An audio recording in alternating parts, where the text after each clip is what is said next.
I stood in the hallway outside the study listening to the low hum of the refrigerator and trying to decide whether to interrupt the conversation that was drifting under the door. The sound of Daniel's voice was smooth, almost rehearsed, as he spoke to Linda about the weekend's plans. I could hear the clink of a spoon against a porcelain cup, the soft rustle of fabric as she moved, and the faint rustle of paper when he unfolded something. I had been asked to keep an eye on the house while they entertained a few colleagues from the office, but the request felt more like a directive than a favor.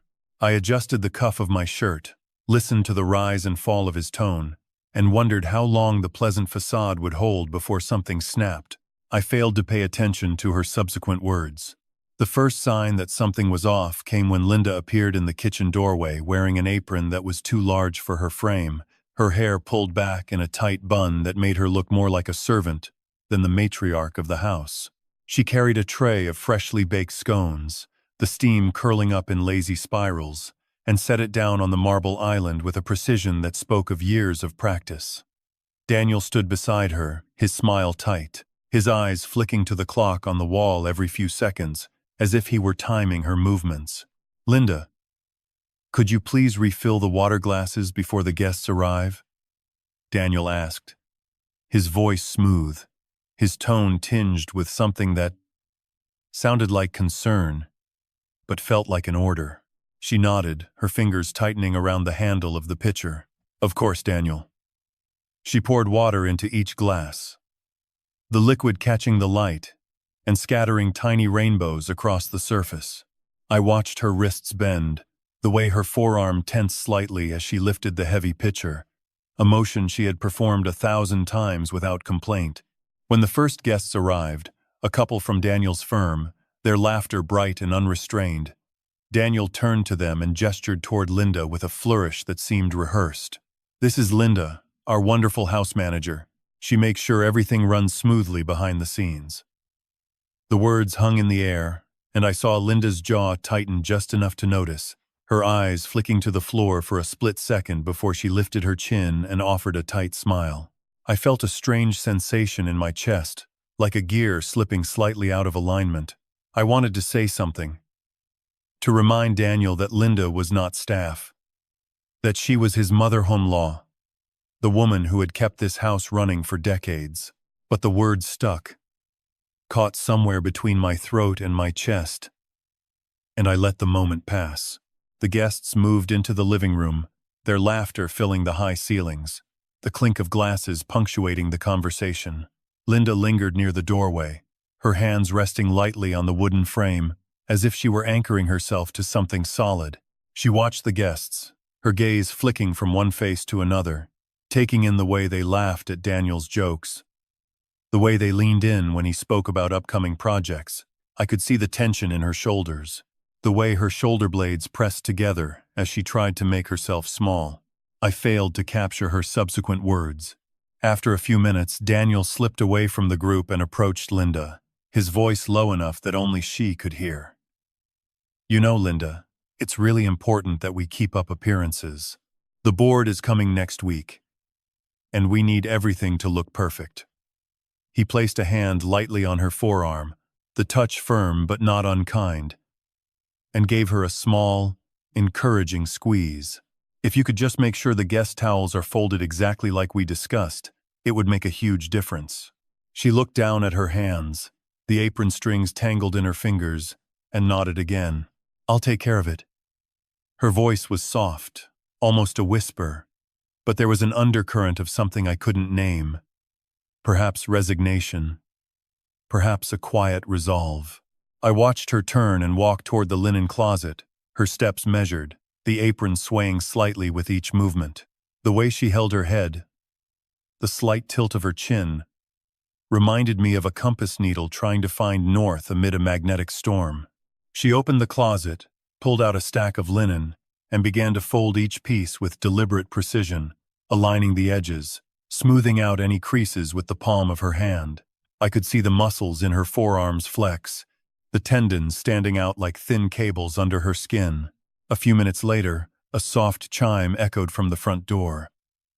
Daniel's expression shifted, his smile widening as he glanced at his watch. "Looks like the caterers are early," he said, turning to Linda, who was still bent over the linen.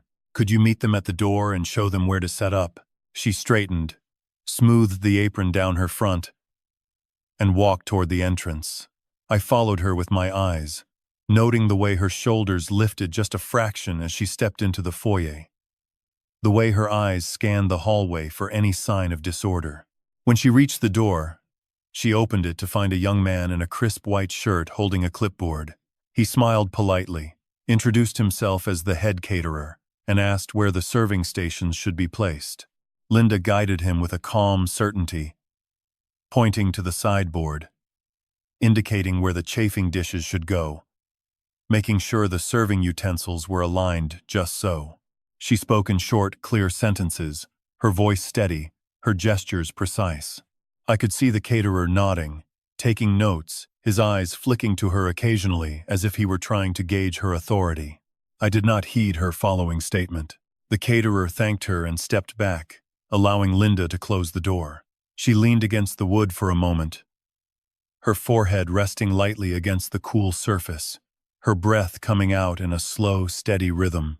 I could see the rise and fall of her chest, the subtle expansion of her ribs as she drew in air, the way her shoulders relaxed just a fraction after the tension of the past few minutes. When she turned away from the door, Daniel was waiting for her in the hallway, his expression unreadable. He placed a hand on her lower back, guiding her gently toward the living room. "Thanks, Linda. You're a lifesaver," he said, his tone warm, but with an edge I couldn't quite place. "We couldn't have done this without you." She gave a small, tight smile, her eyes flicking to the side where a family photograph sat on the mantel, a picture of her, Robert and No. She let her hand rest on the frame for a heartbeat, before pulling away and following Daniel into the room. I stood in the hallway, the hum of the refrigerator a constant backdrop, and tried to make sense of what I had just witnessed. The way Daniel had spoken to Linda, the way he had positioned her as the unseen help, the way she had complied without protest. It all felt like a carefully choreographed dance, each step calculated to reinforce a hierarchy that felt increasingly one-sided. Her next words escaped my notice. The guests began to settle into their seats, the low murmur of conversation rising as they uncorked bottles of wine and passed around platters of cheese and fruit. Linda moved among them, refilling glasses, clearing plates, her movements efficient, her smile polite but distant. I watched her pause beside Sarah, who was laughing at something Daniel had said, her hand resting lightly on her husband's arm. Linda placed a fresh glass of water in front of Sarah, her fingers brushing the younger woman's wrist for a brief moment before pulling away. Sarah glanced up, her eyes meeting Linda's for a heartbeat, and said, "Thanks, Mom." The words were simple, but the tone held a mixture of gratitude and something else, perhaps a hint of discomfort, as if she were aware of the unspoken tension lingering in the air. Linda's lips curved just slightly, and she replied, "Anytime, Sarah." She turned away, her steps light as she moved toward the kitchen to retrieve more napkins. I felt a peculiar sensation in my chest, like a small gear catching on a tooth that shouldn't be there. I wanted to step in, to say something that would remind Daniel that Linda was not a servant, that she deserved the same respect he gave his colleagues. But the words felt heavy, stuck in my throat, and I let the moment pass. After the dessert plates were cleared and the guests began to gather their coats, Daniel approached Linda once more, his voice low enough that only she could hear. "I need to talk to you about something important later," he said, his gaze steady. "It's about the property. There's a meeting with the lawyer tomorrow morning, and I'll need you to sign a few papers." Linda's expression didn't change much, but I noticed the way her fingers tightened around the edge of the tray she was holding. "Of course, Daniel," she replied, her voice even. "I'll be ready." He gave her a brief nod, then turned and walked toward the front door, calling out a farewell to the departing guests. The door closed softly behind him, and the house fell into a quieter rhythm, the hum of the refrigerator now the most prominent sound. I neglected to pay mind to her next utterance. Linda stood in the kitchen for a moment, staring at the empty tray in her hands. She set it down gently on the counter, the ceramic making a soft clink against the stone. Then she turned and walked toward the staircase, each step deliberate, the soft squeak of the wooden treads the only sound accompanying her ascent. I watched her disappear upstairs, the door to her bedroom closing with a faint click. I remained in the hallway, the weight of the evening settling on my shoulders like a thin layer of dust. The house felt different now, less like a home and more like a stage, where everyone had learned their lines. And I was left wondering when the curtain would rise on the next act. I missed what she said afterward. The night deepened, and the house grew quiet except for the occasional creak of the house settling. I walked slowly toward the study, the floorboards murmuring under my weight, and paused at the door. Inside, the room was dim, the lamp on the desk casting a warm pool of light over scattered papers and a half-filled coffee mug. I stepped inside, closed the door softly, and leaned back against the worn leather chair, letting the silence settle around me. My thoughts drifted to the papers Daniel had mentioned, the meeting with the lawyer. I wondered what documents he wanted Linda to sign, why he had chosen to speak to her in private, and what the meeting might mean for the future of this house that had been in Linda's family for generations. I didn't note her subsequent declaration. I reached for the notebook on the desk, opened it to a fresh page, and began to write, the scratch of the pen the only sound in the room. As I wrote, I could still hear the faint echo of Linda's footsteps fading upstairs, a reminder that the night was far from over. I should have paid attention to what she said next. I didn't. The clock on the mantel ticked steadily, each second a soft reminder that time was moving forward, whether I was ready for it or not. "Robert, I need to talk to you about those papers," I said, stepping into the hallway outside the study and lowering my voice so only he could hear. The lamplight from the desk spilled into the corridor, casting a thin strip of gold across the worn runner. I paused, feeling the coolness of the floorboards under my bare feet, and waited for his reaction. He looked up from the notebook, his eyebrows knitting just enough to show surprise before he smoothed his expression. "Of course, Linda. What's on your mind?" he asked, his voice low and steady, the way he used when he thought I might be upset. I swallowed, feeling the dryness in my throat, and chose my words carefully. "Daniel wants me to sign some documents tomorrow morning. He said it's about the property. I need to know what they are before I put my name on anything." My hands tightened slightly around the edge of my cardigan, the fabric catching on a loose thread. He set his pen down, the soft click echoing in the quiet room. "You're right to ask. I've been uneasy about his sudden interest in the deed. Let me see what he's given you." He pushed the notebook aside and stood, his movements deliberate, as if measuring each step. I followed him back into the study, the scent of old paper and lemon polish mixing with the faint aroma of his coffee. The room felt smaller with the two of us inside, the walls lined with shelves holding law books and family photo albums. I noticed the photograph of our wedding day on the mantel, Linda's smile bright, my hand resting on her shoulder, a reminder of happier times. He opened the bottom drawer of his desk and pulled out a manila folder, the tab labeled in his neat script. "He left this with me after our conversation earlier," he said, sliding it across the desk. "I haven't opened it yet. I thought you should see it first." I lifted the flap and saw a single sheet of paper, the top header reading, "Property Transfer Agreement." The text was dense, filled with legal jargon that made my head swim. My eyes darted to the bottom where a signature line waited, waiting for my name. My heart did not race, nor did my breath shorten, but a quiet certainty settled in my chest.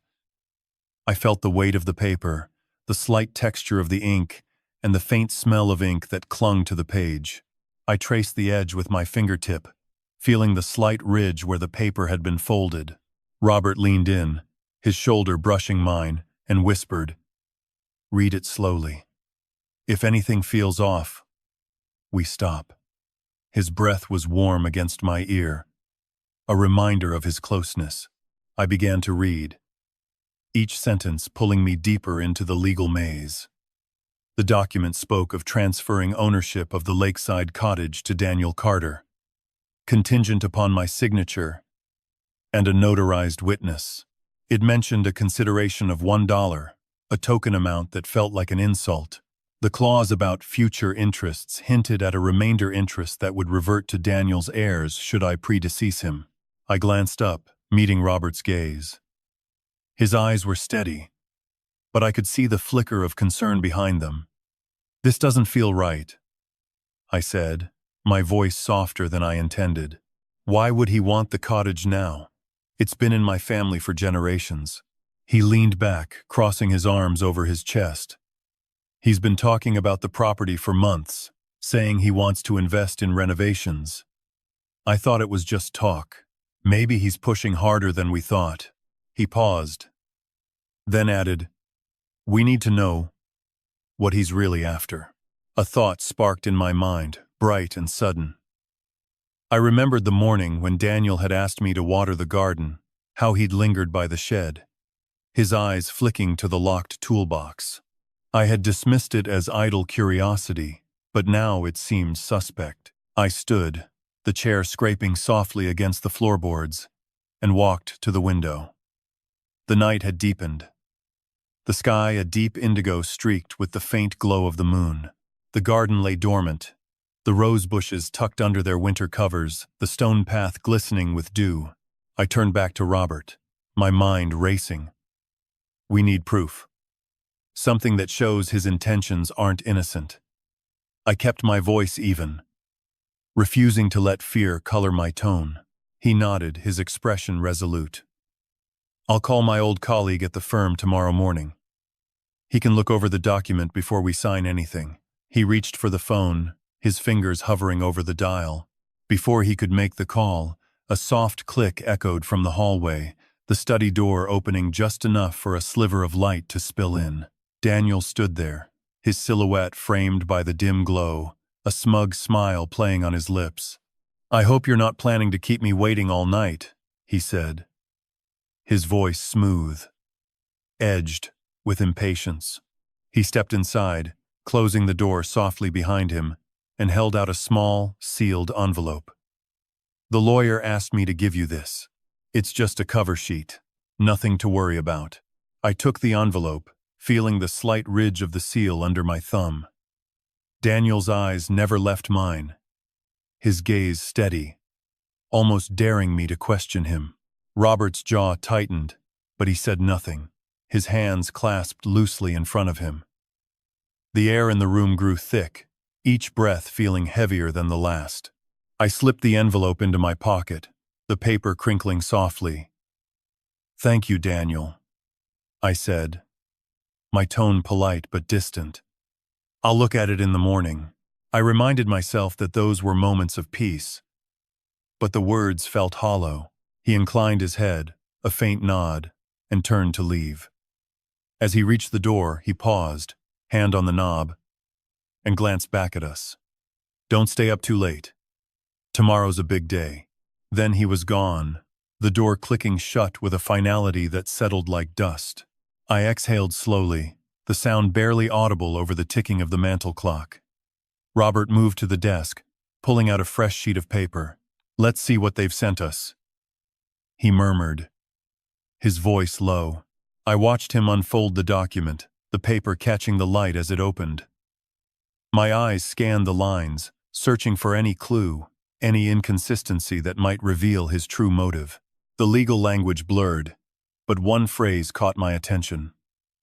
"Upon the occurrence of a triggering event, the grantee shall assume full possession." My mind raced. What could be the trigger? A death? A financial default? The thought lingered, a quiet unease settling in my chest. Robert looked up, his brow furrowed. "This doesn't look right," he said, tapping the line with his fingertip. "There's a clause about a triggering event that isn't defined anywhere else in the paper." I leaned closer, the scent of his cologne mixing with the ink. "We need to ask the lawyer what that means. If it's vague, it could be dangerous." He nodded, his eyes meeting mine with a shared resolve. "I'll call first thing tomorrow. In the meantime, We should keep this between us. No need to alarm Daniel until we know more. I felt a surge of gratitude, warm and steady. Thank you for listening, Robert. I don't know what I'd do without you. Hong Kun pressing against my ribs, the surge of gratitude. He was strong enough. He gave a small smile, the kind that reached his eyes. We're in this together, Linda. Always. The grandfather clock in the foyer ticked on. Each second a soft reminder that time was moving forward, whether we were ready or not. I tucked my hands into my pockets, feeling the faint outline of the envelope against my thigh, and turned toward the door, ready to face whatever morning would bring. The house seemed to hold its breath, waiting for the next move. The morning light filtered through the kitchen window, casting long shadows across the stone floor.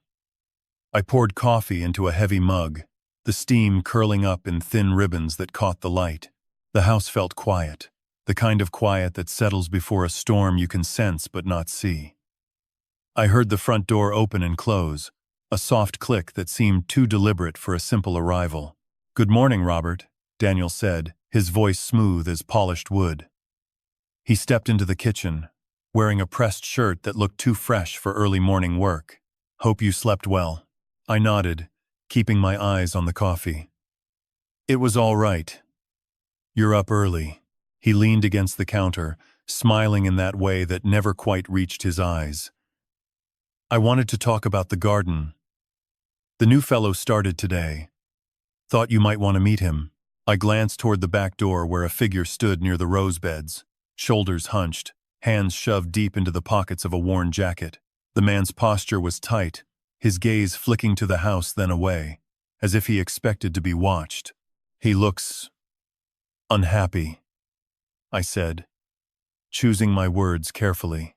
Daniel chuckled, low and warm. "He's just getting his bearings. Everybody's a little tense the first day. You know how it is." I watched the gardener kick a loose stone with the toe of his boot. The stone skittered across the path and vanished into the grass. There was a sharpness to his movement, a tension that seemed out of place for someone hired to tend flowers. "Did he say anything when he arrived?" I asked, turning back to Daniel. Daniel shook his head.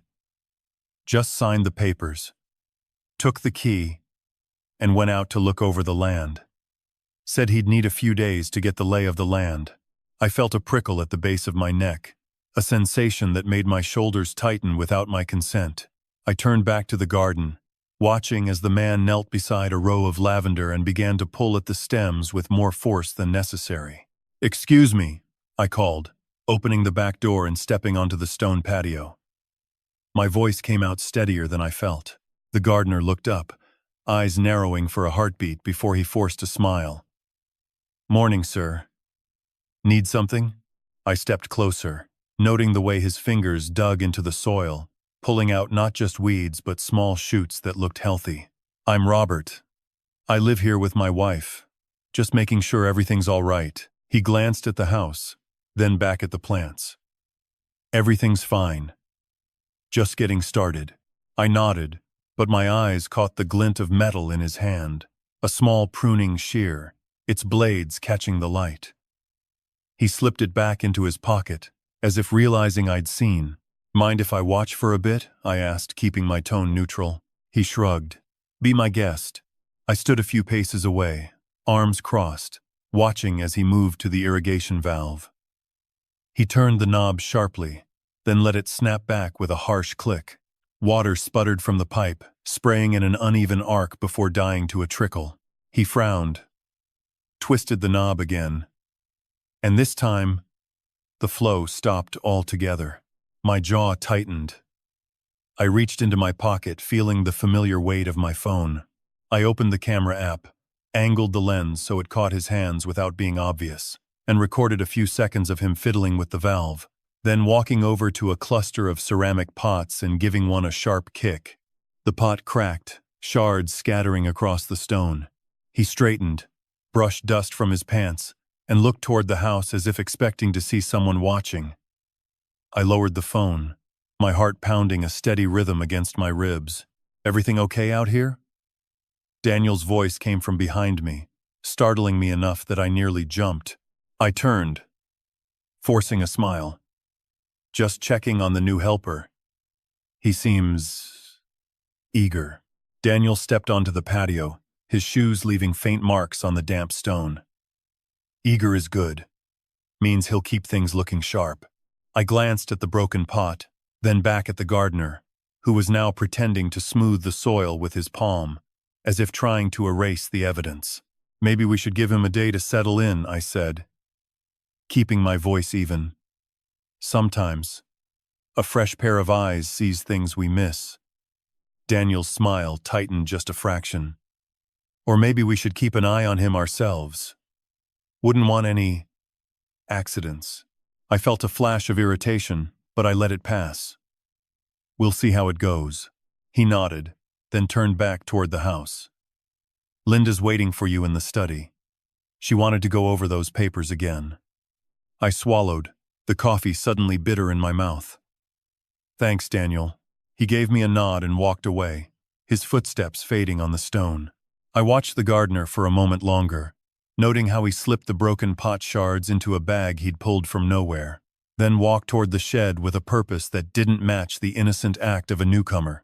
I went inside, closing the patio door softly behind me. The hallway smelled of lemon polish and old wood, a scent that usually comforted me, but now felt thin, like a veneer over something sour. I found Linda at the desk in the study, her hands resting on a stack of papers that caught the light. She looked up as I entered, her eyes tired, but alert. Hey, she said, her voice soft. Did you talk to him? I pulled out the chair opposite hers and sat, setting my phone face down on the desk. I saw him messing with the irrigation. He kicked a pot, broke it. I got it on video. Her brow furrowed. Did you confront him? I asked if I could watch. He didn't seem to mind. She let out a slow breath, the kind that comes when you've been holding it too long. Daniel's been pushing me to sign those transfer papers again.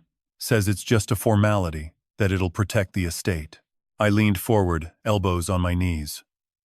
What did you tell him? She shook her head, a faint smile touching her lips. I told him I need to read them first. He didn't like that. I could see the tension in her shoulders, the way she gripped the edge of the desk as if it were the only thing keeping her upright. He's trying to rush you, I said, keeping my voice low. We need to be careful. She nodded, her eyes flicking to the phone on the desk. I've been thinking about calling Dad's old lawyer. He helped us with the will years ago. I felt a surge of gratitude, warm and steady. That's a good idea. I'll handle the gardener situation.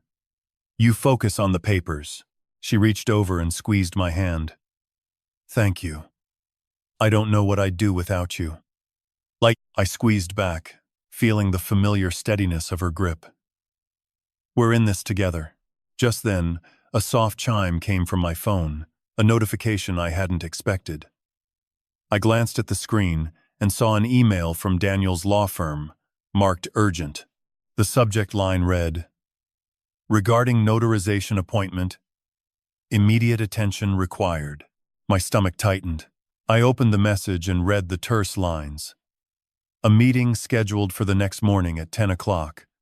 A notary public scheduled to meet at the estate to finalize the transfer of certain assets. The tone was polite, but carried an undercurrent of insistence that made my jaw clench.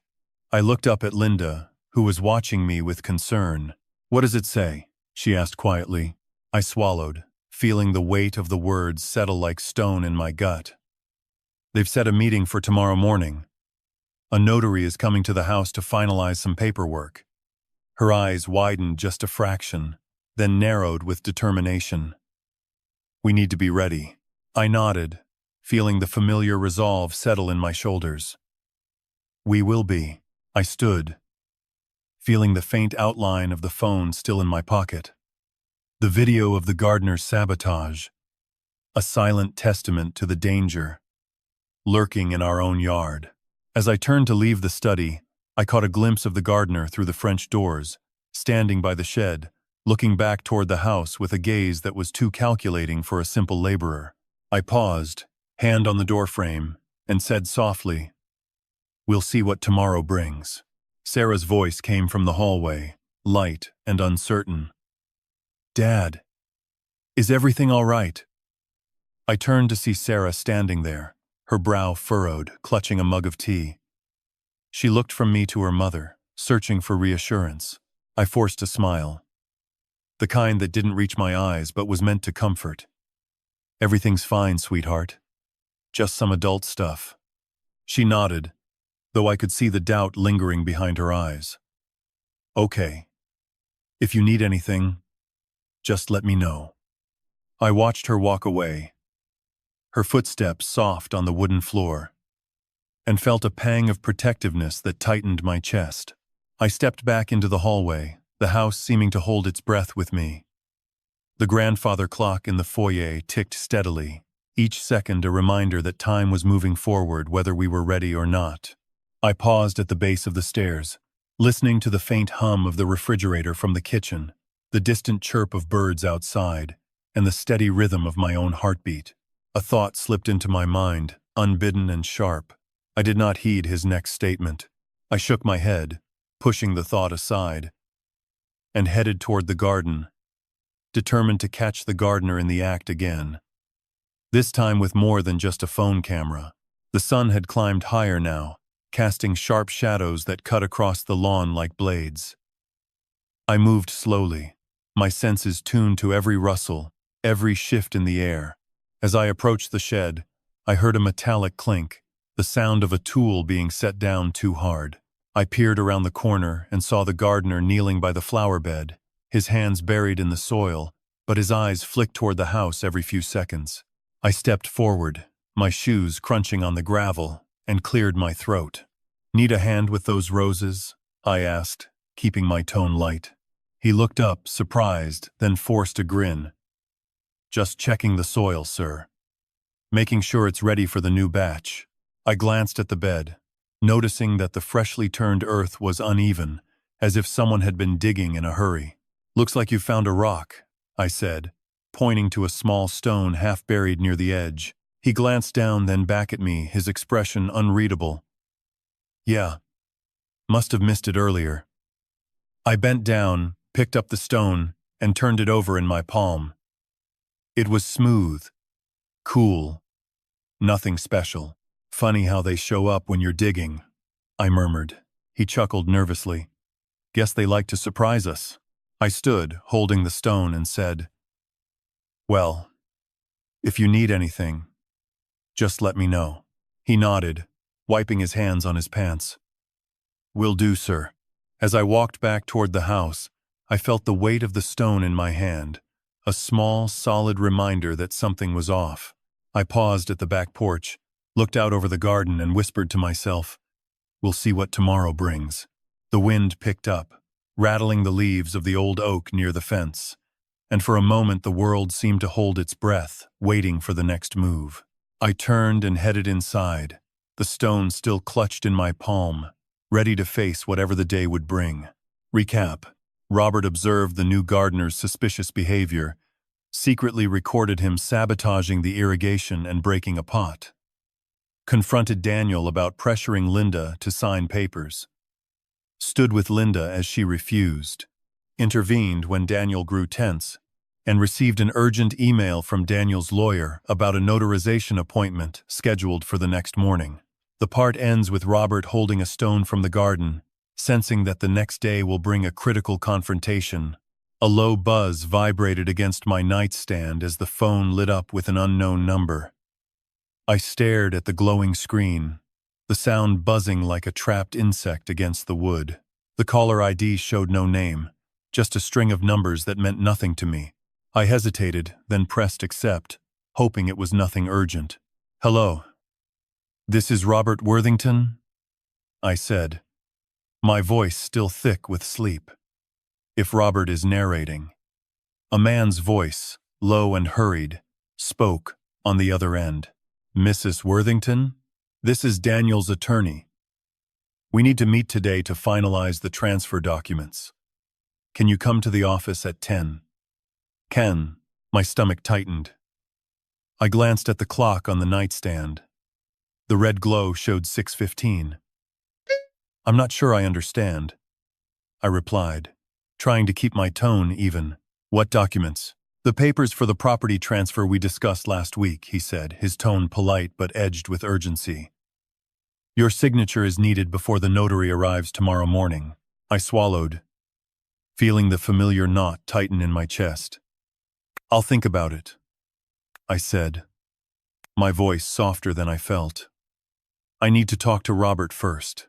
He hesitated, then said, Very well. I'll call back if I don't hear from you by 9. The line went dead, leaving the buzz of the line echoing in my ear. I lowered the phone, the sudden silence feeling heavier than the buzz had been. My fingers tightened around the cool plastic, and I pressed it to my chest as if I could steady my heartbeat through the plastic. The morning light crept through the curtains, casting pale strips across the quilt. I swung my legs over the side of the bed, the wooden floor cool beneath my bare feet. I walked to the hallway, the floorboards creaking under each step. The house felt quieter than usual, as if the walls were holding their breath. I paused outside the study, hearing the low murmur of Robert's voice from inside. I knocked gently, then pushed the door open. Robert sat at his desk, a half-filled coffee mug cooling beside him. He looked up, his eyes meeting mine with that familiar mix of concern and fatigue. Morning, he said, his voice low. You look like you didn't sleep well. I sank into the chair opposite him, the cushions sighing under my weight. Daniel's lawyer called, I said, choosing my words carefully. He wants me to sign the property papers today. Says the notary comes tomorrow. He set his mug down, the ceramic clinking softly against the wood. Did he say why it's so urgent? He asked, leaning forward. I shook my head. Just that it needs to be done before the notary arrives. He sounded pressed. I could feel the heat rising in my cheeks. Not from embarrassment, but from the familiar sting of being cornered.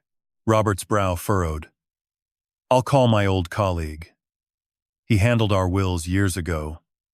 He might know if this is legit. He reached for his phone, his fingers moving quickly over the screen. I watched any response. I heard nothing yet. The hallway clock ticked loudly, each tick a reminder that time was slipping. I stood, needing to move, to do something that felt like action rather than waiting. I'm going to check on Sarah, I said, my voice steadier than I felt. See if she's okay with all this. He nodded, his gaze following me as I left the room. The hallway stretched ahead, lined with family photos that seemed to watch me pass. I paused at the portrait of my mother, her smile captured in a moment that felt both distant and comforting. I touched the cool glass of the frame, feeling a strange steadiness rise in my chest. I walked toward the kitchen, the scent of fresh coffee mingling with the faint aroma of toast from the morning. Sarah sat at the table, her laptop open, a half-eaten slice of toast beside her. She looked up as I entered, her eyes bright but strained. Hey, Mom, she said, her voice soft. You look tired. I pulled out the chair opposite her, the wood scraping lightly against the tile. Just a rough night, I replied, forcing a smile that didn't quite reach my eyes. Daniel's lawyer called again. He wants me to sign something today. She set her laptop aside, her hands resting on her lap. Did he say what it's for? She asked, her forehead creasing with concern. I hesitated, then decided to be honest. He said it's about the property transfer. Something about a triggering event. I don't understand the legal jargon, but he sounded urgent. I could feel the words catching in my throat, each one a small weight. She reached across the table, her hand covering mine.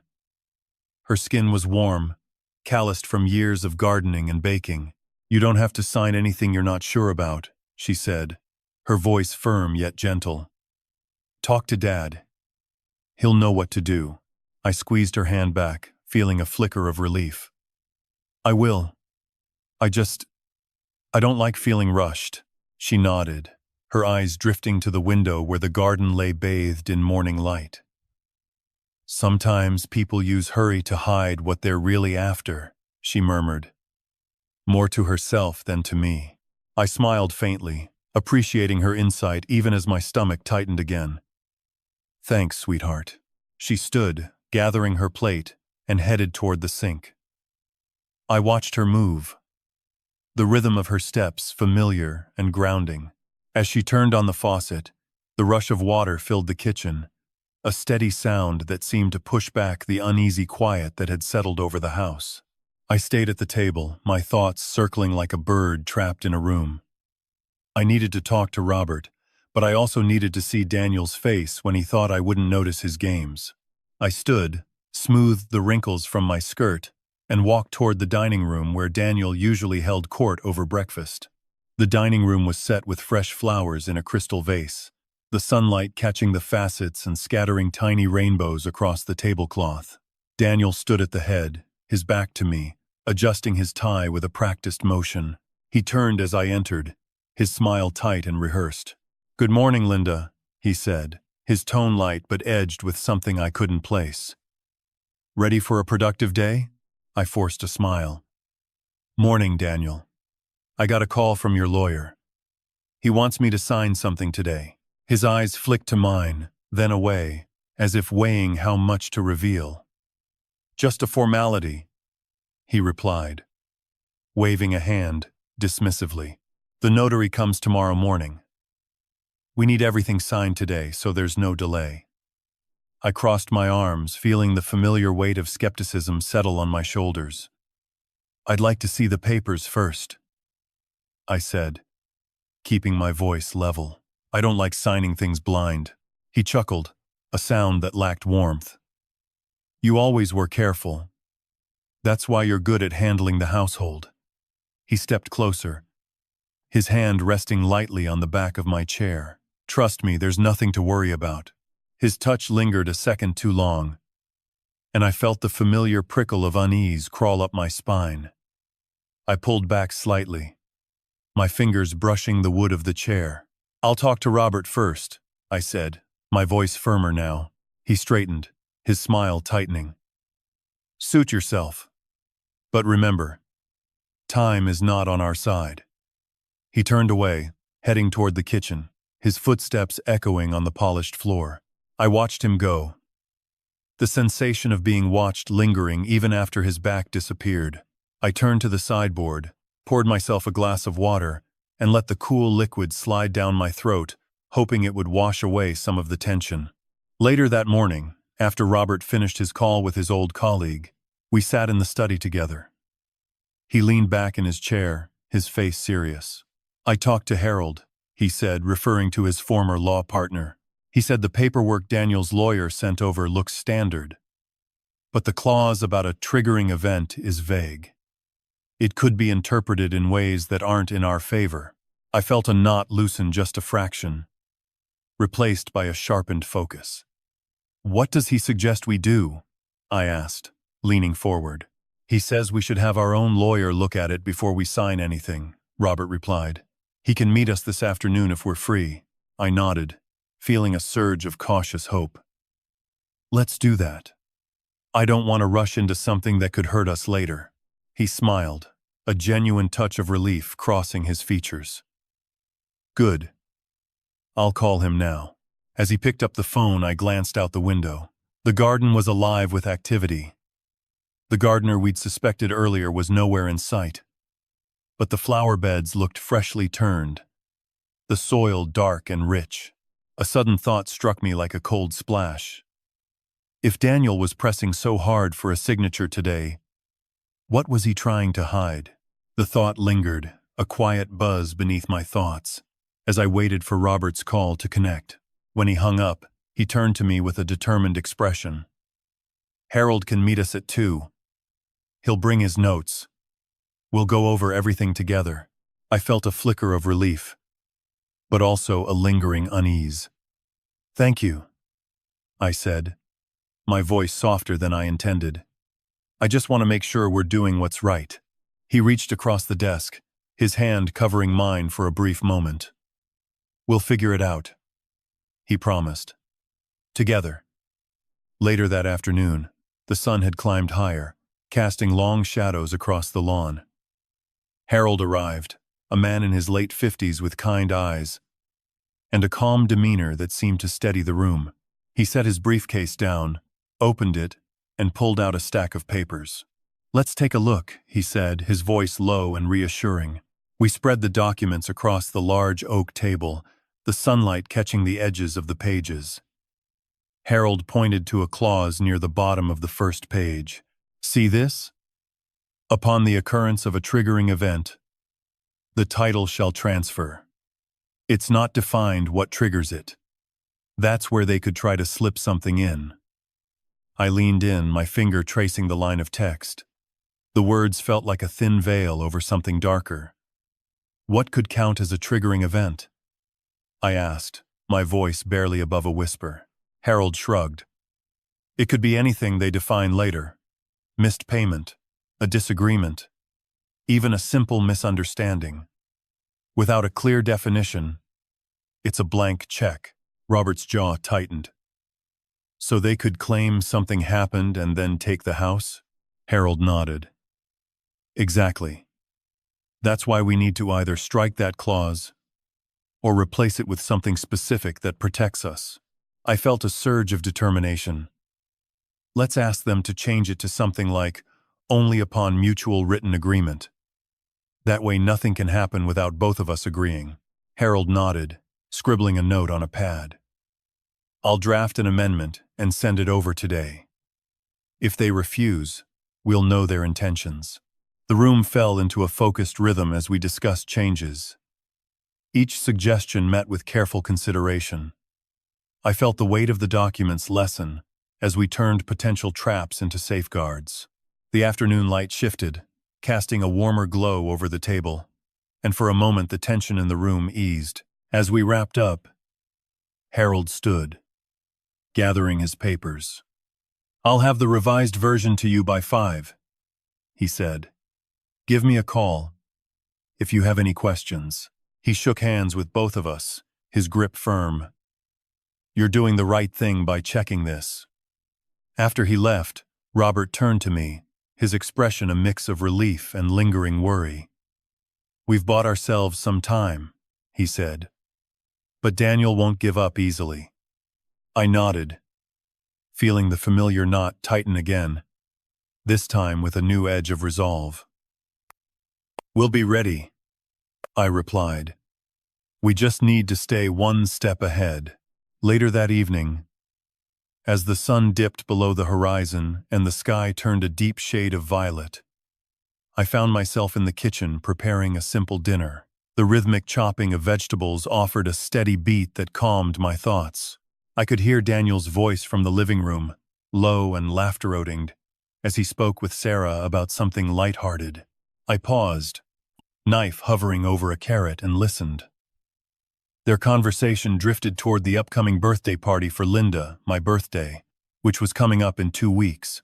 Sarah laughed, mentioning a surprise gathering at the country club, and Daniel chuckled, his tone warm but laced with something I couldn't quite place. My heart gave a small, sharp jump. A birthday party? I hadn't heard anything about that. I turned back to the cutting board, the knife landing softly, tapping against the wood, producing a soft, rhythmic sound. I forced my thoughts to stay on the task at hand, but the seed of doubt had been planted. After dinner, we gathered in the living room. The fire crackled softly in the hearth, casting dancing shadows on the walls. Sarah lounged on the sofa, her feet tucked under her, a blanket draped over her legs. Daniel sat in his favorite armchair, a glass of amber liquid in his hand. I settled onto the couch opposite him, my hands resting in my lap. "So?" Daniel began, his voice smooth. "I heard you've been talking to a lawyer about the paperwork." He took a sip, his eyes never leaving mine. "I hope you're not making things more complicated than they need to be." I met his gaze, feeling the familiar flutter of anxiety, but also a spark of defiance. I just want to make sure everything is fair, I said, keeping my tone even. For everyone, he chuckled, a low sound that seemed to vibrate in the air. Family is about trust, Linda. You should trust that I have your best interests at heart. He set his glass down on the coffee table with a soft clink. Speaking of which, I have something for you. He reached into the inner pocket of his jacket and pulled out a folded piece of paper. He unfolded it slowly, revealing a document that looked official at first glance. A letterhead with a law firm's name, a date, and a signature line at the bottom. My stomach tightened as I recognized the layout. It resembled the divorce papers we had seen in a magazine article months ago. He slid the paper across the coffee table toward me. I thought you might want to see this, he said, his voice softer now, almost sympathetic. Robert mentioned you were worried about the future. I thought this might help clear things up. I stared at the paper, my mind racing. The heading read, Petition for Dissolution of Marriage, and beneath it were lines for my signature and Robert's. The date was set for 2 weeks from today, coinciding suspiciously with the planned birthday party. My hands trembled slightly as I reached for the paper, my fingers brushing the edge. I could feel the weight of the moment pressing down, the room seeming to shrink around me. I looked up at Daniel, his expression unreadable, his eyes fixed on me with a patience that felt calculated. What is this? I asked, my voice barely above a whisper, each word deliberate. He leaned back, his fingertips resting lightly on the armrest. Just a precaution, he replied. If things ever go south, it's better to have things settled now. No messy surprises later. I felt a surge of anger and fear rise together, hot and sharp. My mind flashed to the countless evenings we had spent together, the laughter, the quiet mornings, the way Robert's hand would find mine when we watched the sunset. The thought of signing something that could unravel all of that made my chest tighten. I placed the paper down slowly, my palm flat against the cool surface. I'm not signing anything without Robert's opinion, I said, my voice firmer than I felt, and certainly not something that could affect our family's future without us both agreeing. Daniel's smile didn't falter, but his eyes narrowed just a fraction. Suit yourself, he said, his tone light but edged with something I couldn't quite name.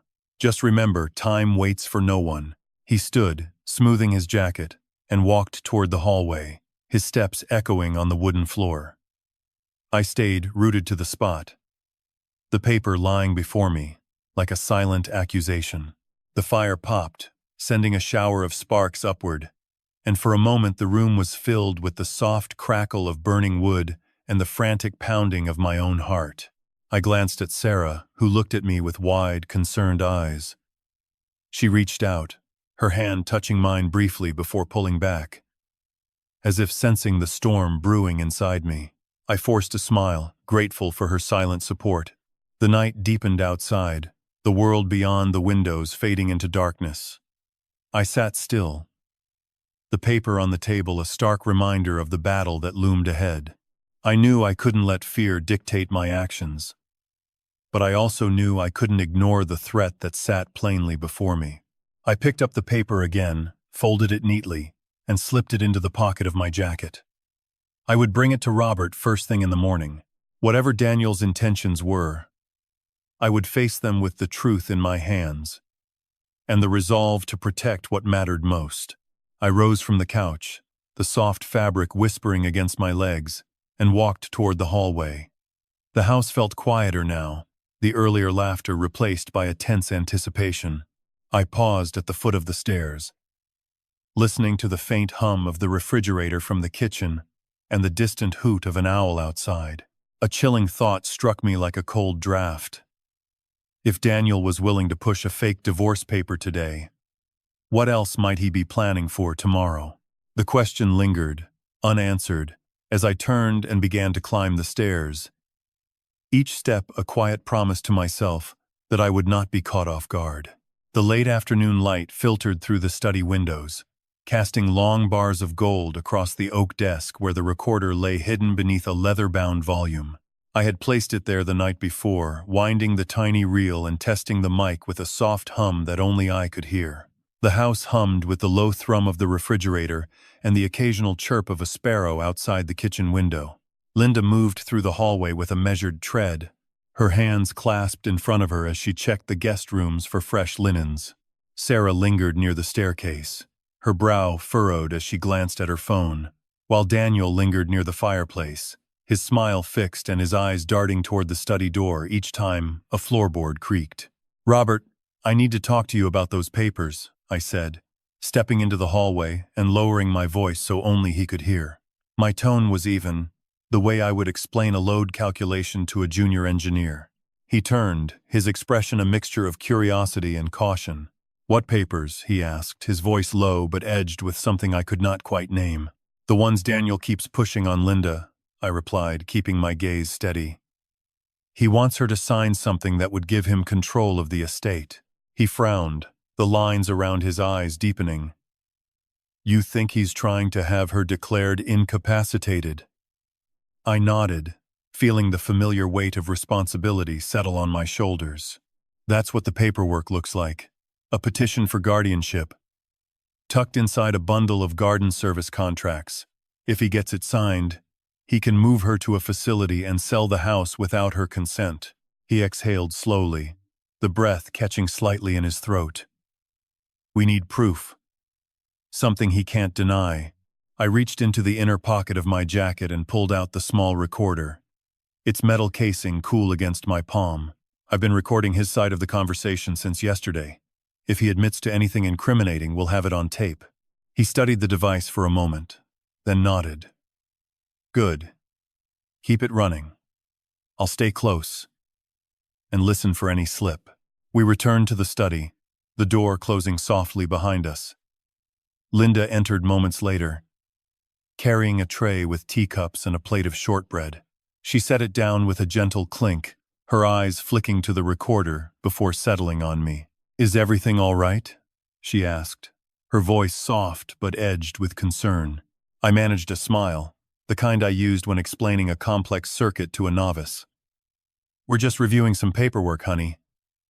Nothing to worry about."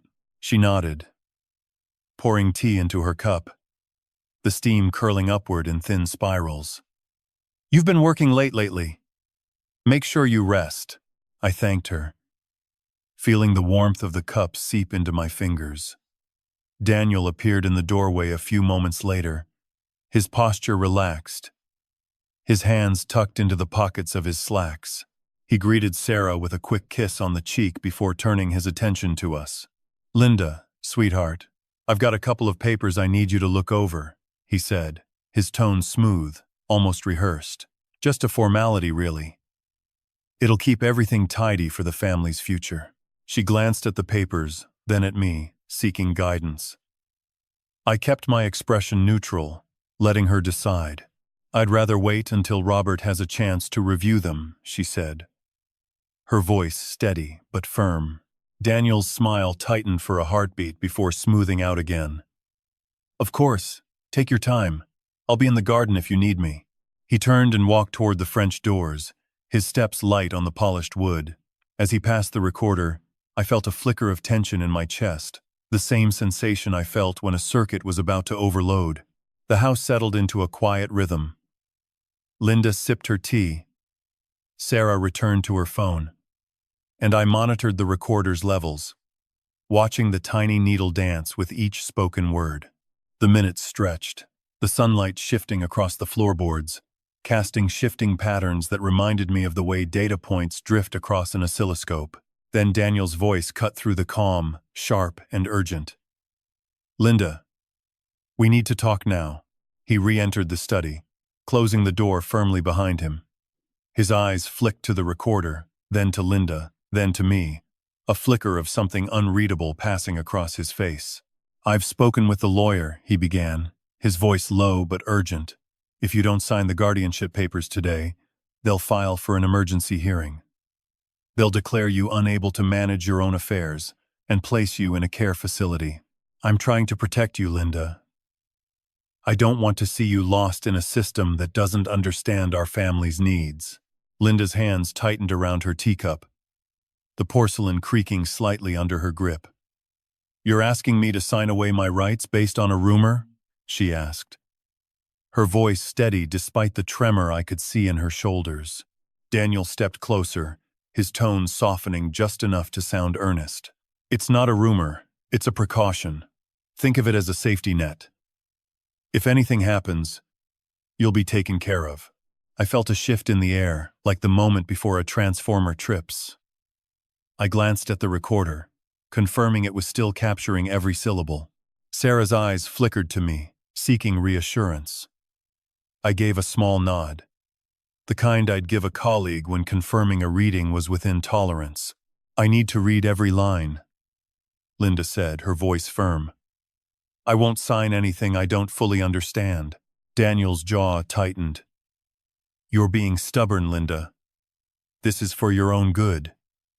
He reached for the papers, but I stepped slightly to the side, placing myself between him and the recorder. My voice came out calm, measured, the way I'd explain a safety protocol to a nervous intern. "Let's read them together, Daniel. If there's anything unclear, we'll ask the lawyer to explain." "We, 8DR6. He hesitated, then slipped the document across the desk. The paper rustled as it moved, the sound barely audible over the hum of the refrigerator. Linda leaned forward, her fingers tracing the edge of the page. Her eyes scanned the text, her brow furrowing as she encountered legal jargon she didn't recognize. I watched her, noting the way her lips pressed together, the way her shoulders tightened. After a moment, she looked up, her expression a mixture of resolve and fatigue. "This says you can petition the court to have me deemed incapacitated. It also gives you authority to sell the property. I don't understand why this is necessary." Daniel's smile faded completely, replaced by a flat, almost mechanical tone. "Because I'm trying to keep the estate intact. If something happens to you, the house could be sold off piecemeal, and the family would lose its legacy." I felt a knot tighten in my chest, not from fear, but from the realization that his words were a thin veil for something else. I kept my voice steady, the tone I used when explaining a failure analysis to a team. Legally, a guardianship requires proof of incapacity, a doctor's evaluation, a court hearing. You can't just file papers and have it happen overnight. He glanced at the recorder, then back at Linda, his expression unreadable. "I know the process. I've spoken with the attorney. He says we can expedite it if we show the court that you're unable to manage your affairs." Linda's voice softened, but her stance remained firm. "I am perfectly capable of managing my affairs. I've run this household for decades. I've managed the finances, the staff, the maintenance. I don't need a guardian." Daniel's eyes flashed, a brief spark of something I couldn't name, perhaps frustration, perhaps resolve, before he smoothed his expression again. "I'm just trying to help, Linda. Think of it as a precaution, like a backup generator for the house." I felt the analogy settle in my mind, a faulty comparison that ignored the core issue. I chose my words carefully, aiming for clarity rather than accusation. A backup generator is meant to kick in when the main power fails. It doesn't replace the main source. If you're concerned about her health, let's get a proper evaluation from her physician. Let's follow the proper channels. He stared at me for a heartbeat, then let out a short, humorless laugh. "You always want to follow the book, Robert. Sometimes you have to bend the rules to keep things from falling apart." The words hung in the air, heavy and final. I could feel the tension coiling like a spring ready to snap. Linda's hand trembled slightly as she set the teacup down, the ceramic clinking softly against the saucer. "Let's call her doctor together," I suggested, keeping my tone even. "If there's a genuine concern, we'll address it the right way." Daniel's gaze flicked to the recorder once more, then back to Linda. His smile returned, but it was thin, almost imperceptible. "Fine, we'll do that. But we need to move quickly. Time isn't on our side." He turned and walked toward the door, pausing with his hand on the knob. For a brief second, he looked back at the recorder, his eyes narrowing just a fraction. Then he pulled the door open and stepped into the hallway, the sound of his footsteps fading as he descended the stairs. Silence settled over the room, thick and heavy. Linda exhaled slowly, her shoulders dropping a fraction as the tension eased ever so slightly. Sarah looked up from her phone, her eyes wide with concern. "Is he going to be okay?" she asked, her voice small. I met her gaze, offering the reassurance I could muster. "We'll see what the doctor says. For now, we keep the recorder running, and we stay alert." She nodded, her fingers twisting the edge of her sweater. I turned back to the desk, my eyes fixed on the small device whose red light blinked steadily, a silent witness to the conversation that had just unfolded. The afternoon light continued its slow march across the floor, casting longer shadows as the sun dipped toward the horizon. The house seemed to hold its breath, waiting for the next move in a game whose stakes were becoming clearer with each passing moment. Recap. In this section, Robert confronts Daniel about the guardianship papers Daniel is pressuring Linda to sign. Daniel claims the paperwork is a protective measure, but Linda refuses to sign without proper review. Robert insists on a medical evaluation and proper legal process, using the hidden recorder to capture Daniel's admissions. Daniel leaves the room after a tense exchange, leaving the family on edge as they await further developments. The scene ends with the recorder still running, capturing the quiet tension that lingers after Daniel's departure. "You think that little toy will save you?" Daniel said, his voice low as he stepped into the study and stared at the recorder in Robert's hand. Robert felt the weight of the device, the red light blinking like a warning. He kept his grip firm, though his palm grew slick. "It's not a toy. It's evidence," he replied, trying to keep his tone steady.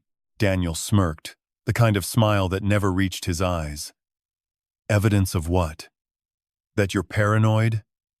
That you've been spying on your own son-in-law?" He lunged forward, snatching the recorder before Robert could react. The recorder slipped from Robert's fingers and clattered onto the oak desk, the plastic casing cracking slightly. A small chip flew off, landing near a stack of legal pads. Robert lunged to catch it, but Daniel already had it tucked into his jacket. Sarah appeared in the doorway, her face pale.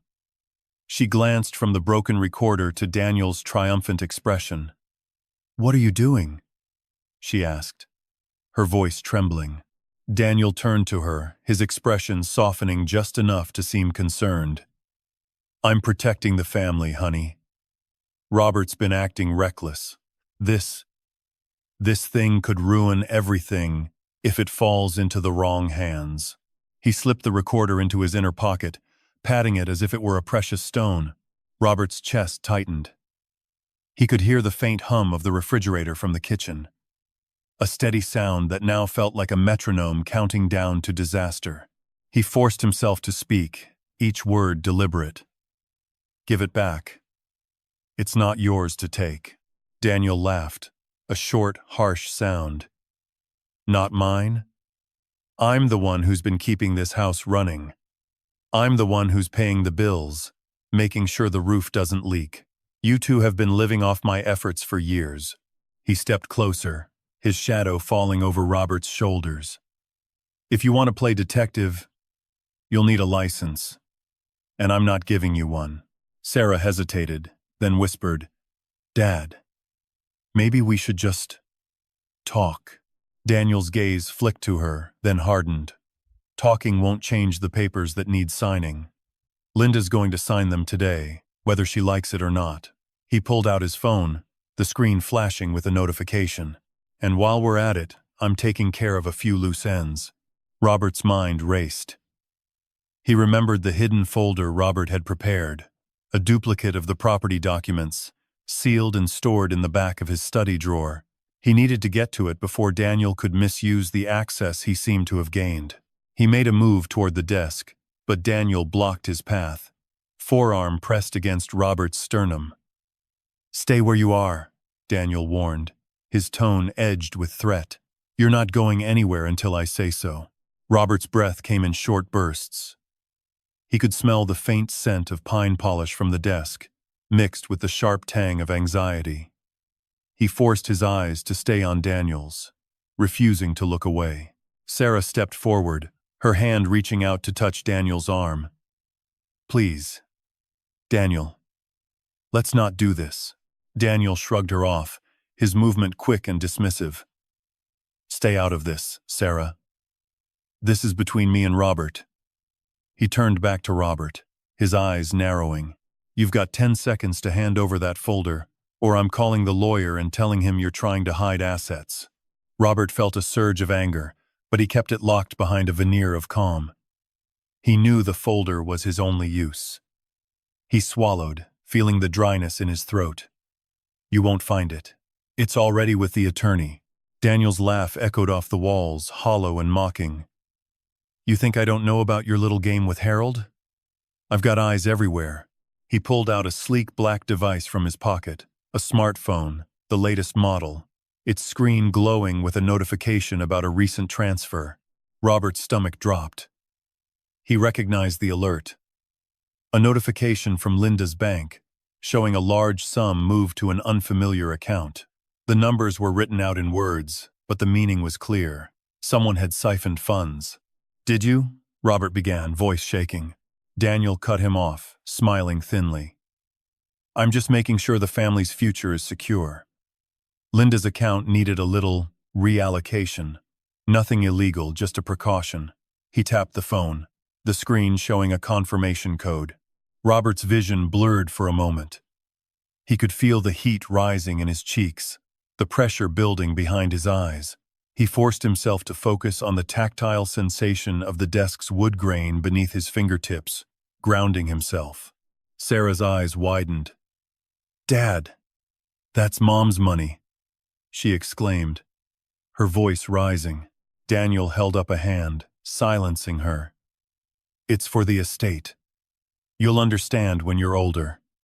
He turned his attention back to Robert, his demeanor shifting to one of cold calculation. "Now, about that folder. Hand it over, or I'll start the eviction process today. Linda won't have a roof over her head by sunset." Robert's mind flashed to the image of Linda's face, the quiet strength she showed each morning as she tended the garden. He couldn't let Daniel destroy that. He took a slow breath, feeling the air fill his lungs, and spoke with a resolve he hadn't felt in weeks. "I'll never give you what you don't deserve," Robert said, each word deliberate. "And I'll make sure the truth comes out." Daniel's expression flickered, something like surprise, then quickly masked by amusement. "We'll see about that." He stepped back, gesturing toward the door. "But first, let's make sure you can't interfere." He pulled a set of keys from his pocket, the metal jangling softly. With a swift motion, he locked the study door from the outside, the deadbolt sliding into place with a decisive click. Robert rushed to the door, pounding on the wood, his knuckles white. "Open this door," he shouted, his voice echoing down the hallway. Sarah pressed herself against the door jamb, her face a mixture of fear and confusion. "Daniel, please," she begged. Daniel's voice came through the door, calm and final. "I'm sorry, Sarah. This has to happen. I'll be back when things are settled." Robert slumped against the door, the cool wood seeping into his palms. He could hear the distant hum of the house settling, the occasional creak of floorboards as someone moved elsewhere. The recorder was gone. The duplicate folder was still hidden. But now he was trapped. And Daniel held the keys, both literal and figurative. A sudden, sharp click came from the hallway beyond the door. Robert's head snapped up. He heard the unmistakable sound of the front door being locked, the deadbolt engaging with a final, resonant thud. If Robert is narrating, he cannot be in the kitchen. "Robert, are you okay?" Sarah's voice came from the hallway, soft but edged with worry. She stood halfway up the stairs, her hands clasped tightly in front of her. "I'm locked in the study," I replied, my voice low enough that only she could hear. He took the recorder and moved the money. "He says he's protecting the estate." She swallowed. eyes flicking toward the closed study door. He told me it was for the family's future. I don't understand why he'd lock Dad in there. I shook my head, the motion sending a faint ache through my shoulders. He's using fear to make us comply. I need to see what he's done with the papers. Sarah stepped closer, her breath warm against my ear. What if he's already filed something? What if we lose the house? I pressed my palm to the cool wall, feeling the faint vibrations of the house settling. I'll find the duplicate folder. It's still hidden somewhere he hasn't checked. A sudden creak from the attic made both of us freeze. I whispered, "Stay here. I'll check the attic." I moved silently down the hall, my shoes barely making a sound on the worn wood. The attic door was ajar, a sliver of darkness spilling onto the hallway floor. I pushed it open fully and stepped into the dusty space, the air thick with the scent of old wood and forgotten boxes. My fingers brushed against a stack of photo albums, then felt the familiar edge of a leather-bound folder tucked behind a stack of holiday decorations. I pulled it free, the leather cool against my fingertips. Inside lay the duplicate property papers Daniel thought he had hidden. My heart hammered against my ribs, but I forced myself to breathe slowly, focusing on the texture of the paper, the faint ink of the signatures. A soft click echoed from below, the study door latch turning. My pulse spiked. I slipped the folder into the pocket of my coat and slipped back down the stairs, pressing myself against the wall as Daniel's silhouette appeared in the hallway doorway. He held his phone aloft, the screen casting a pale glow on his face. "You think hiding papers changes anything?" he said. His voice smooth, but edged with something I couldn't name. "I already moved the funds. The house will be mine soon." I stepped forward, my shoes scraping softly on the floorboards. "You think moving money erases 26 years of marriage?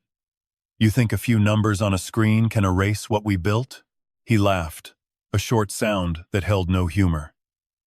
"Sentiment doesn't pay taxes, Linda. It doesn't keep the lights on." I lifted my chin, eyes locked on his. "The house isn't just bricks and mortar.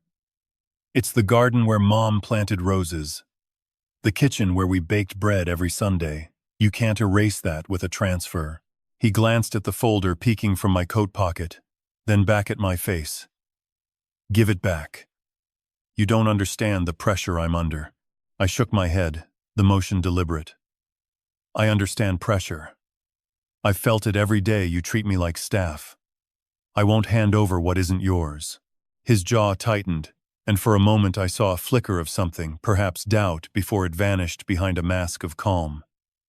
"You'll regret this when you're out on the street." I turned and walked toward the kitchen, the folder heavy against my side. The kitchen light flickered as I flipped the switch, flooding the room with warm yellow light.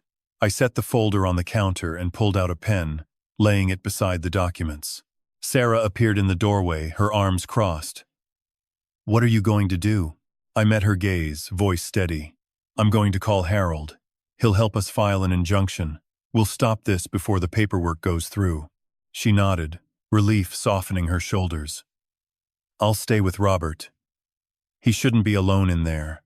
I picked up the receiver, the plastic cool in my palm, and dialed Harold's number. The line rang twice before his calm voice answered. "Harold, it's Linda. Daniel's taken the recorder, moved money, and locked Robert in the study. We have the duplicate papers. We need to stop the transfer now." His tone shifted instantly, professional and sharp. "Stay put. I'm on my way. Keep the documents safe. Do not sign anything." I hung up, the receiver clicking softly. The kitchen clock ticked steadily, each second a reminder that time was slipping away. A sudden bang on the front door made us both jump. Daniel's voice boomed from the other side, strained, but controlled. "Open this door, Linda. You're making a mistake." I pressed my back against the counter, heart pounding like a drum. "I won't open it until you leave my house." Silence hung for a heartbeat. Then his footsteps retreated down the porch steps. The sound of his car engine faded into the night. Sarah exhaled, the tension in her shoulders easing slightly. He's gone for now. I looked at the folder, then at the phone still warm in my hand.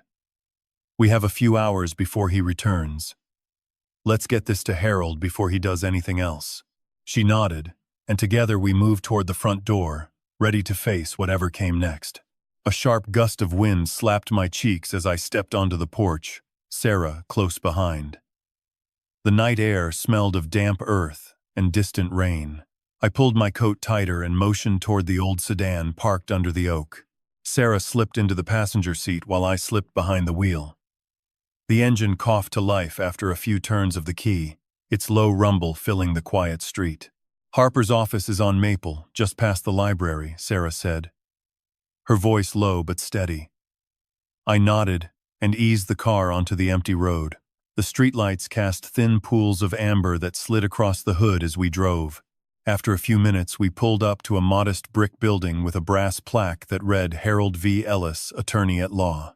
I killed the engine and we stepped out, the night air now tinged with the faint scent of pine from a nearby park. Sarah glanced at me, her eyebrows raised in silent question.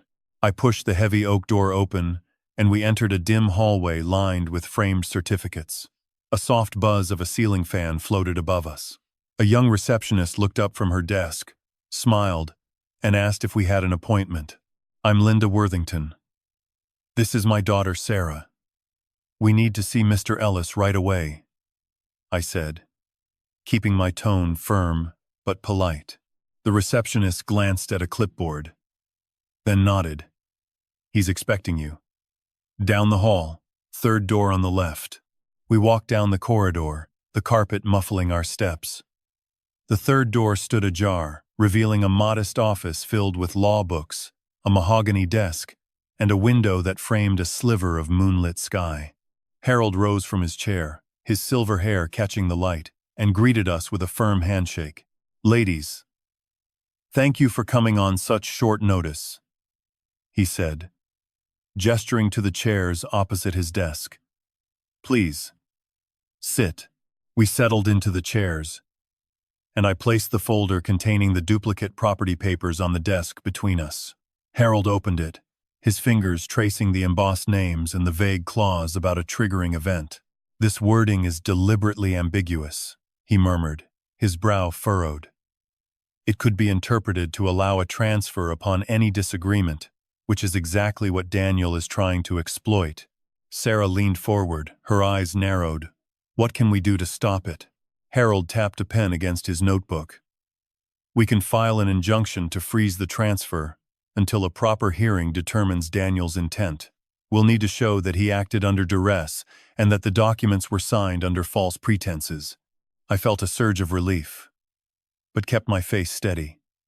We also have a recording that shows Daniel admitting he moved the funds and locked Robert in the study. I paused, watching Harold's reaction. He blinked, then said, "If you have that recording, it will strengthen our case enormously. May I hear it?" I reached into my coat pocket and pulled out my small digital recorder, the one I had insisted Robert buy me after his broke, and that I had slipped into my bag earlier. I pressed play, and Daniel's smooth voice filled the room. I already moved the funds. The house will be mine soon. The confession hung in the air, clear and unmistakable. Harold listened intently, then nodded. Excellent. This is exactly what we need. He stood, walked to his filing cabinet, and pulled out a blank petition. He began to type quickly, his fingers flying over the keyboard. While he worked, Sarah's phone buzzed. She glanced at the screen, then looked at me with a frown. It's Robert. He says the study door is still locked, and he's hearing footsteps outside. I felt a knot tighten in my chest, but kept my voice even. Tell him to stay quiet and not open the door unless he sees a uniformed officer. Sarah whispered a reply into the phone, then turned back to us. He said he'll stay put. Harold finished typing, printed the petition, and signed it with a flourish. Here is the temporary restraining order. I'll file it with the court first thing tomorrow morning. In the meantime, we should consider moving Robert to a safe location until the hearing. I nodded, feeling the weight of the paper in my hands. Thank you, Harold. We'll act on this right away. We gathered our things, thanked him, and left the office. The night had deepened, and a light drizzle began to fall, making the streets glisten under the lamplight. We drove back toward the estate, the wipers swishing rhythmically. As we turned onto the long driveway, the silhouette of the house loomed ahead, its windows dark except for a single light glowing in the study. My heart hammered against my ribs, but I kept my gaze fixed on the road. Then, the car's headlights caught a figure standing near the front gate. Daniel, his coat collar turned up against the rain, a clenched fist resting on the gatepost. He seemed to be waiting. I slowed the car, and Sarah gripped the door handle. "What does he want?" she whispered. I rolled down the window just enough to speak without opening the door fully. "Daniel, this is private property. Leave now." He lifted his chin, rain dripping from his jaw. "You think a piece of paper stops what's already mine?" His voice was low, edged with menace. "You've delayed the inevitable, Linda, but the house will be mine by morning." I met his stare, refusing to yield. "The court will decide that. Not you." He laughed, a short, harsh sound that seemed to echo off the wet stone. "We'll see about that." Just then, the wail of a siren cut through the night, growing louder with each second. Red and blue lights flashed through the trees as a patrol car skidded to a halt beside the gate. 2 officers stepped out, their hands resting on the straps of their holsters. One officer approached the car, his expression professional. "Evening, ladies. Is there a problem here?" I opened the door fully and stepped out, holding the petition and the recorder. "Officer, this man has been attempting to fraudulently transfer property and has unlawfully confined a resident. We have evidence and a court order to stop him." The officer glanced at Daniel, then at the documents in my hand. He signaled his partner, who moved to flank Daniel. "Sir, place your hands on the gate and step back." Daniel's eyes narrowed, but he complied, lifting his hands slowly. The second officer cuffed him with practiced ease, then led him away toward the patrol car. The first officer turned to me, nodded, and said, "We'll take it from here. Stay inside until we clear the scene." Sarah squeezed my arm, relief washing over her face. I watched the patrol car pull away, its lights fading into the rainy, slicked road. The house stood silent, the study light still glowing, but the immediate danger had passed. We stepped onto the porch, the wet wood creaking under our feet. I looked at the front door, then at the study window where Robert's silhouette could be seen pacing behind the glass. The night air felt cooler, the rain steady, and for the first time in days I sensed a shift in the air. A hint that the tide might finally be turning. 4 days had passed since the police took Daniel away. The rain had softened to a mist that clung to the porch rails, leaving a faint sheen on the wood. I stood near the front door, listening to the low creak of the house as it settled after the night's commotion. Robert appeared beside me, his hands resting on the railing, his gaze fixed on the study window where his silhouette moved behind the glass. "Are you all right?" I asked, keeping my voice low so the words did not carry beyond the porch. He turned his head slightly, the corners of his mouth tightening. "I'm fine. Just thinking about the papers." I nodded, feeling the cool dampness seep through my coat. Inside, the study light glowed steadily, a quiet beacon amid the quiet. Sarah joined us, her shoulders relaxed for the first time in days. She carried a folded newspaper, the headline about the arrest still fresh. "Did Harold call?" she asked, her eyes meeting mine. I shook my head. "Not yet. I plan to call him after we've had a chance to look at the documents." She glanced toward the study door. "Robert's been in there a while. Do you think he's okay?" I stepped closer to the door, my hand resting on the cool wood. "He's been quiet.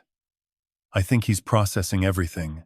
A soft click sounded as the lock turned, and the door opened inward. Robert stepped out, his shoulders slumped but his eyes clear.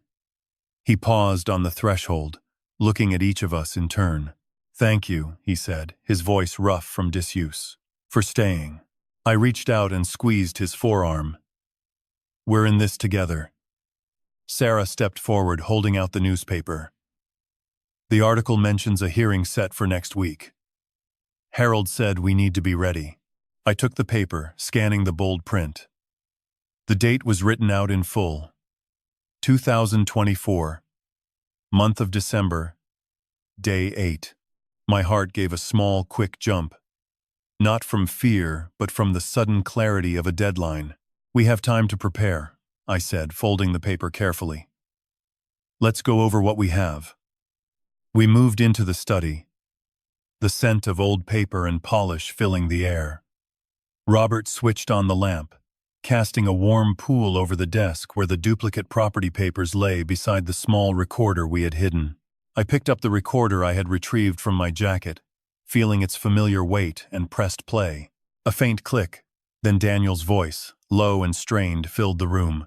"You think a piece of paper stops what's already mine?" Sarah flinched, her hand flying to her mouth. I felt a surge of anger, but I kept my face steady, letting the recording play to its end. When it stopped, Robert spoke. "We have the proof we need. The transfer was illegal. The confinement unlawful." I nodded, my mind already turning to the next steps. "We'll file a motion to reverse the transfer. Harold can handle the paperwork." Sarah's eyes softened. "And Daniel? He'll answer to the court," I said. "He's already in custody." A sudden thought struck me like a whisper. What if he had allies we hadn't seen? I pushed the thought aside, focusing on the tangible evidence before us. Robert reached for the papers, his fingers brushing the edge of the deed. "We should make copies, just in case." I agreed, rising to fetch the printer from the corner.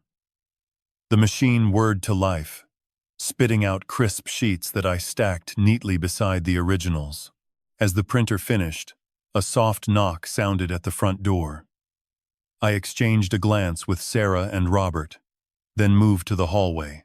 Through the peephole I saw Officer Martinez, his hat slightly damp from the mist. I opened the door, keeping my voice steady. "Officer, is there something you need?" He tipped his hat slightly. "Just checking in. Needed to make sure everything's secure after the incident." I stepped aside, letting him glance inside. His eyes swept the room, landing on the recorder, the papers, the locked file cabinet. "Everything looks in order," he said, returning his gaze to me.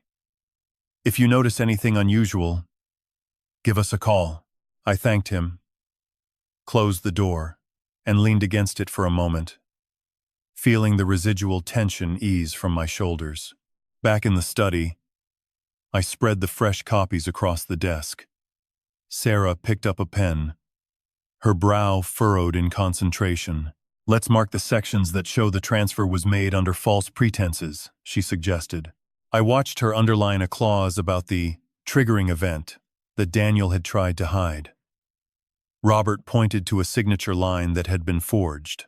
We worked in silence for a while, the only sound the scratch of pen on paper and the occasional hum of the refrigerator downstairs. Around the middle of our work, a thought struck me sharp and clear. If we could prove the fraud before the hearing, Daniel's claim would crumble completely. I voiced it, my voice low but firm. If we file the motion now, we might stop him before he even gets a chance to argue. Sarah nodded, eyes bright. "Robert, can you call Harold and tell him we're ready?" He reached for the phone, his fingers dialing with practiced ease. I listened to his murmured conversation, catching only fragments of reassurance. When he hung up, he turned to us. "He'll meet us at the courthouse tomorrow morning. He says we have a strong case." A relief washed over me, not as a wave but as a steady tide, pulling the anxiety back just enough to let me breathe. We gathered the documents, placing them in a secure folder. I slipped the recorder into my coat pocket. Feeling its solid presence, as a reminder of what we had overcome. The rain had stopped completely, leaving the world washed and quiet. I stepped onto the porch once more, looking out over the lawn that stretched under a pale sky. In the distance, a car rolled down the driveway, its tires humming on the wet asphalt. It was not Daniel's vehicle, but a neighbor returning from an early errand. I felt the weight of the papers against my side, the cool metal of the recorder, and the steady beat of my own heart. The night's terror had given way to a cautious hope, and for the first time in weeks I allowed myself to believe that the worst might truly be behind us. "Robert, are you sure we have everything?" Linda said, adjusting the folder in her hands. He glanced at the papers stacked on the kitchen table. "The copies are ready. The recorded admissions are secured on a separate device in my coat, and we have the order signed by Judge Hale." He sounded calm, but his fingers tapped a quick rhythm against the mug, a visible sign of his frustration from being locked in the study just yesterday. I nodded, feeling the weight of the morning light through the window. The rain had stopped overnight, leaving the garden glistening. We left the house together, Sarah walking beside me, her eyes scanning the street for any sign of trouble. The car purred softly as we pulled onto the main road. "Did you hear anything from Harold about the judge's schedule?" I asked, keeping my voice low. "He said the hearing starts at 10 sharp, Robert replied, eyes on the road. "We should arrive early to settle in." The drive took about 20 minutes, the town waking up with shop owners opening shutters and the smell of fresh coffee drifting from a nearby cafe. When we arrived at the courthouse, a uniformed officer greeted us at the entrance. "Good morning, ma'am, sir. May I see your identification?" he asked politely. I handed over my driver's license, and Sarah did the same. The officer glanced at the badge, then stepped aside. We walked through the marble hallway, the echo of our steps mixing with the low murmur of other litigants. A clerk directed us to the third-floor courtroom, where Judge Hale presided. We entered the room just as the bailiff announced, "All rise for the Honorable Judge Hale." The judge entered, took his seat, and glanced at the docket. "Good morning," he said, voice steady.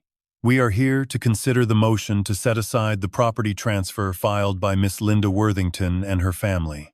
I felt a surge of hope rise in my chest. My lawyer, Harold, stood beside me, placing a folder on the counsel table. "Your Honor, we have evidence that the transfer was obtained under false pretenses and through unlawful confinement," Harold began, his tone measured. He slid the duplicated property deed across the table, pointing to the clause about the triggering event. "This clause was never disclosed to Miss Worthington, and the signature appears to have been forged." The prosecutor, a young woman named Miss Lane, stood and responded, "Your Honor, we have reviewed the documents and find no basis for the claims. The transfer was voluntary and properly executed." I glanced at Robert, his jaw tight, his hands clasped tightly. Sarah whispered, "Stay focused." The judge listened, then asked, "Officer Martinez, can you confirm the events of the night the defendant was detained?" Officer Martinez stepped forward, his uniform crisp. "I responded to a call about a disturbance at the estate. Upon arrival, I observed the defendant attempting to leave the property with a locked study door. I detained him after verifying the allegations of unlawful confinement." The courtroom fell silent for a moment as the judge considered the testimony. At that moment, a sudden noise echoed from the hallway, a sharp crash followed by raised voices. Heads turned toward the door. The bailiff moved to investigate, and we heard a muffled shout. Then the sound of footsteps retreating. The judge frowned. "Please maintain order," he said, raising his hand slightly. We exchanged glances, uncertain what had caused the disturbance. I felt a prickle of unease, wondering if someone had tried to interfere. The bailiff returned, reporting that a janitor had accidentally knocked over a supply cart, causing the noise. He assured us it was nothing serious. The judge nodded and turned back to the case. We will recess for 10 minutes to allow both sides to review the evidence. We stood, gathering our papers. Harold leaned in, whispering, "We have a strong chance, but we must stay vigilant." I nodded, feeling the weight of the recorder against my side, a reminder of the night we captured Daniel's confession. We stepped into the hallway, the bustle of lawyers and clients swirling around us. Sarah grabbed my arm gently. "Whatever happens, we stick together." I smiled, feeling grateful for her support. We found a quiet corner near the water fountain. I opened the folder, reviewing the highlighted sections once more. A thought struck me like a whisper. What if there is another copy of the deed somewhere we have not seen? I pushed the thought aside, focusing on the task at hand. After the break, we returned to the courtroom.